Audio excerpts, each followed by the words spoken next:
Nintendo's 6th generation console was a massive failure, only pushing around 21 million total units, and it went down in history as one of the best consoles ever made. I am the Game Collector, and this is Second Opinion Games, and today I'm gonna show you a GameCube Showcase.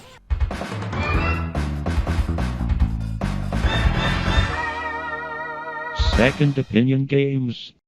First up, we have Luigis Mansion, a launch title that nobody wanted, but boy are we glad we got it. However, this got to be blamed for some of the GameCube's massive shortfalls over the years because we didn't launch with a true Mario game. Instead, we got this, a scared little Luigi going into a mansion and sucking really hard, completely sucking up ghosts with a vacuum cleaner and then turning them into paintings or whatnot. This is an extremely fun game, and it's perfect for speedrunners because it can be beat in like an hour if you really know how to play the game properly. And if you don't, you're still gonna have a fun time because it's easy enough for any kid to just pick up and play, which is something that Nintendo really knows how to do.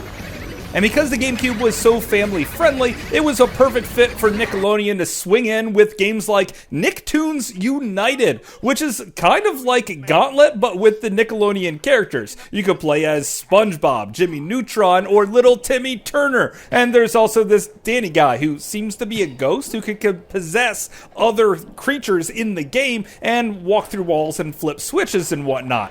Basically, that's how the entire game breaks down. Each character has his own thing that he can sort of do, whether it's flip a certain type of switch or shoot a little bit farther than the other characters, and it's just a fun time working your way through the storyline with your favorite Nicktoons. Now, I know SpongeBob Battle for Bikini Bottom is probably the best Nicktoon video game, but if you happen to have 4 friends and you want to have a little co-op gameplay, then you can't really go wrong with this.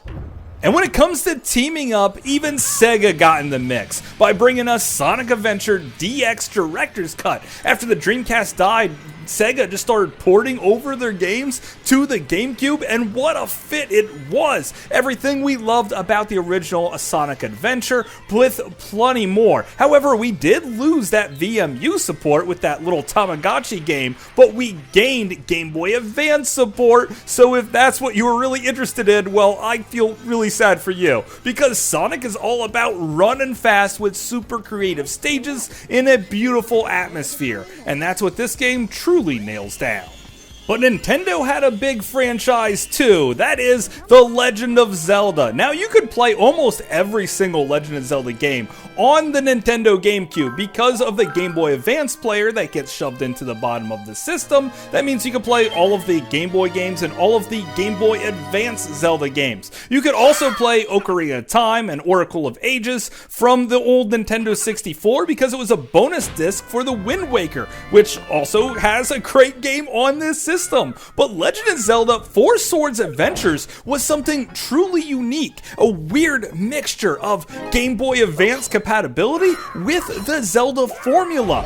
Picking up and playing this game any time of the day is fun for anyone. Also, you could system link many different consoles together using the Game Boy Advance, so you could have 5 TVs going at once where each person has their own screen for the Game Boy Advance portion, and then also you guys share a giant screen in the middle. I've seen setups like this and it is freaking sweet. However, getting together that many friends is difficult for me. Luckily, the single player experience here is still a ton of fun. Playing as 4 Links at the same time. You could switch them up in the different patterns. You could have one just stay behind and then easily just make them all teleport to you somehow. Picking up boomerangs and flamethrowers. I know it's like a flame wad, but it's still a flamethrower. Catching entire forests on fire, making it easy to pick up all the gems. And each level is in a nice, convenient structure size, so you can just jump into any level you want and replay it as many times as you want. It's a blast to play from start to finish, and it's probably the most overlooked Zelda game ever. But the GameCube was also the king of the racing games. Check out AutoMonalista. This game was made by Capcom. It's a cel-shaded race car game where you get to play with super beasts running around either race car tracks or maybe even the city streets. There's even some dirt tracks here. You could find yourself winding up a hill or winding down a hill, picking the car that's right for you along the way. You could also upgrade it with different types of upgrades. The graphics here are beautiful, and this is where you really start to love the GameCube controller because the controls are so spot on. Also, the rumble feature here is super prevalent. As you become faster and faster, the GameCube controller subtly rumbles up and becomes more powerful in your hands, giving you that epic sense of speed. But this game also happens to be super expensive, so if you're on a budget, then I recommend you try out Need for Speed Underground. This is a more realistic style. From the very start of the game, I really like how they have the pretty girls there that almost look photorealistic and sort of resized to fit in the frame. That's kind of cool. Later, you can see them again with it all CGI and awkward looking, and that's kind of weird. There's cutscenes. This is one of those games where you start at the bottom and you work your way up to glory, upgrading your car as you progress through the streets and gain reputation, which means you're going to have to drift around corners and ride the draft off other cars and other cool stuff in order to gain street cred in order to take down whoever the big boss douchebag is at the time. This game is really fun and can be found dirt cheap. Also a cheap and somewhat racing game, check out Eggmania Xtreme Madness. This is a puzzle platformer Tetris-y style egg game where you play as an egg picking up puzzle pieces and trying to make a solid platform. If you can make your solid platform solid enough, you could work your way up to your hot air balloon and take off and go away, leaving your opponent to be scrambled in the dust. There is tons of egg puns throughout this game, and it's really easy. You could beat the whole thing on easy in like 15 minutes. But when you start jumping into the hard mode, things are gonna get really interesting. And also, when you play with a friend, things get frantic as all get out as you pick up different power-ups, throw bombs over into your neighbor's playfield and blow them up. You could also pick up the bombs back from your playfield and throw them back to them if they happen to throw some at you. You could also throw away your blocks if you don't like them and pick up new ones. Now, this is an extremely fun game that I don't hear many people talk about, especially on the GameCube. Sure, it's not pushing the system graphics-wise, but it definitely pushes it in the fun department. Need something a little more deep? Well then check out Skies of Arcadia Legends. That's right, Sega strikes back on this list with one of their best RPGs of all times. This is sort of like Final Fantasy VII in the gameplay. It's a turn-based JRPG style game with all of the beauty from the Dreamcast, and only this time it has a lot more content added in. The Dreamcast had some type of weird DLC getup where all the DLC was on the disc and you just had to pay money to unlock it, and the GameCube just gave it to you. However, now this game got to be super expensive, so let's just face it, you're paying for that DLC now, aren't you? However, the Dreamcast version's also really expensive. If you liked Final Fantasy even a little bit, well then this might be your new favorite RPG of all times, because they're Sky Pirates. How cool are Sky Pirates? Answer, really cool. Nintendo was pretty good at fighting games too. A lot of people love the Smash Brothers, but Soulcalibur II is definitely where it was at. It had a sweet arcade feel, and Link here felt like he fit into the game perfectly. Sometimes you'll lure enemies over to the edge just to flip all around and throw them off with a cool rig out. Who would have known that Link was so maneuverable? He still has his downward slash here and a few other tricks up his sleeve. Man, Link is so cool in this game and is definitely a reason to have bought a GameCube way back in the day. Even if other versions had other special characters, the GameCube version was certainly the best one. Also, when you talk about different versions of the same game, Metal Gear Solid: The Twin Snake should come into mind. It's just a retelling of the original Metal Gear Solid from the PlayStation 1, but they also added the sweet benefit of being able to look in a first-person view. This sort of kills certain spots of the game, but instead, I just think it's enhanced by it, because now I can control the game how I really want to, and not limited to the crappy overhead view that it sort of was. Also, the cutscenes have been entirely redone and made to look a lot just crazier and more over the top. Some people don't like this art style direction, but I think it is just laughably great from start to finish. Also, starting a new game up with the stealth suit is really cool, and then trying to add in different cheats to try and break the game, like jumping straight to the massive boss fight with the sniper wolf from the start of the game, is pretty darn cool as well. This is just fun no matter how you cut it, and it just might be my favorite Metal Gear game. But if the stealth aspect was too slow for you, check out Metal Arms, a glitch in the system. This is a third-person shooter where you play as a little mining robot that had his little tubes scrambled up a little bit, and now he thinks he's a super soldier. You run out there with your machine gun, mowing things down, and lasers, and even blades cutting down huge piles of stuff falling from the ceiling, collecting bombs, blowing stuff up. This is a truly action-packed game, and also the C-stick doesn't feel too horrible for aiming. Unlike some of the other first-person shooters on the console, this just fits perfectly in your hand and works right.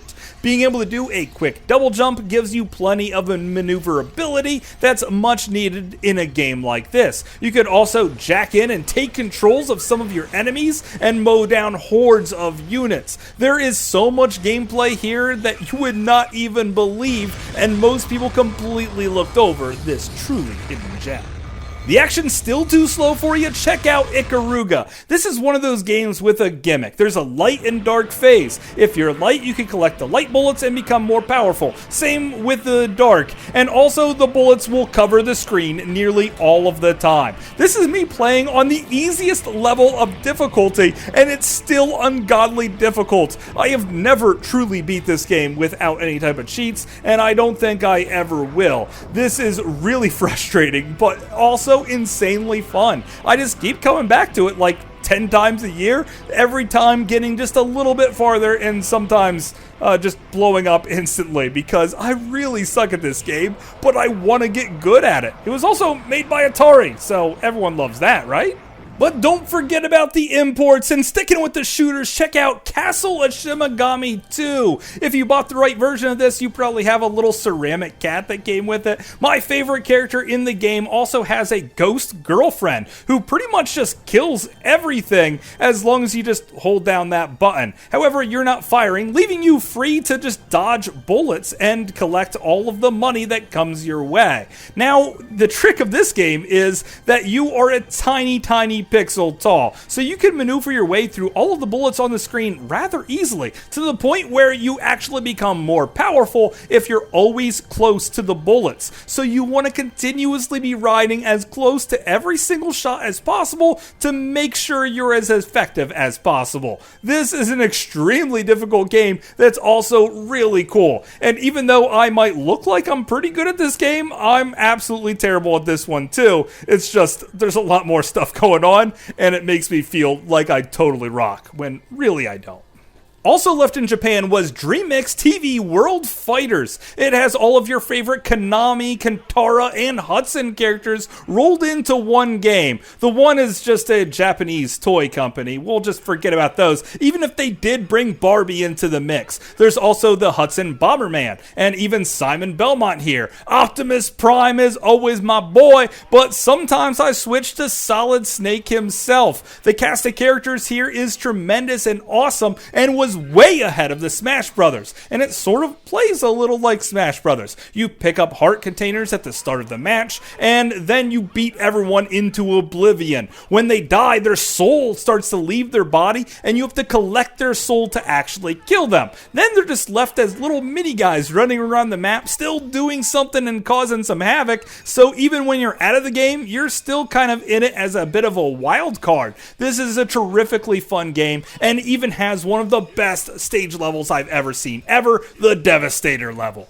Which brings me to Adventure Island, the best 2D action platformer on the system. This is also painfully difficult. You play as Master Higgins, who has to run from left to right, picking up fruit and weapons and sometimes even a skateboard, which can give you an extra hit, but can also leave you driving right off a cliff. Most of the time, it's a one-hit kill type of game, and you're gonna die over and over again. Luckily, every stage has multiple checkpoints in each stage, but sadly, that doesn't mean that you're gonna start off with a weapon after you die. So you're really gonna have to platform around every single enemy with true mastery of the controller. Luckily, every time you die, it really does feel like your own fault and not the gameplay itself. And when you finally do get to the end boss of each stage, you feel like a true master of video gaming when you defeat it.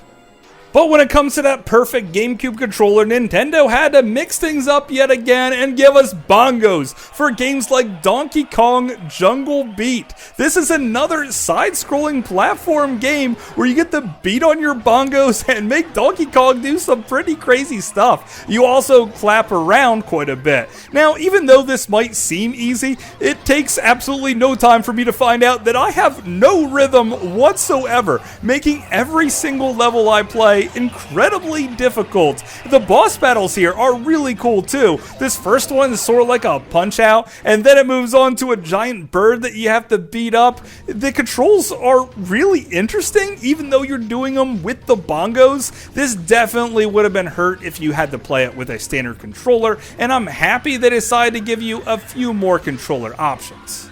And mixing things once again up for our final game, we have Dance Dance Revolution Mario Mix. This is a DDR style game with a full-fledged story where you play as either Mario or Luigi trying to take down Waluigi. This is the very first time that character even made its face on any system ever, and he's the end boss of the entire game. Dancing here is ridiculously easy unless you up that difficulty, in which case it's still relatively easy. And it's fun enough to get me on a stupid dance mat. There's also some mini games sprinkled in here throughout just to mix things up quite a bit. The story is interesting and will definitely have you pushing forward. And once again, I trade in my Nintendo GameCube controller for something that was definitely a lot more awkward to use. So the game has to be good to get me away from that controller.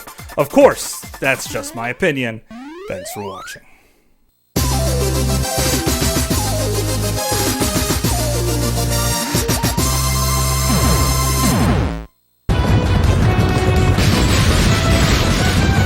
So hopefully you guys enjoyed this video. I had a great time making it. The GameCube was truly one epic system. I have a ton of GameCube videos already out there, including one of my favorite videos that I did, my top 10 import games for the Nintendo GameCube. It was also one of the very first videos I did, so the production quality is even lower than my stuff that I normally do. Sorry about that, but it's just the way it is. So if you have an idea for a system you want me to do a showcase for, or just an idea for a game you want me to review in the future, please let me know in the comment box down below. And until later, I will see you again, guys.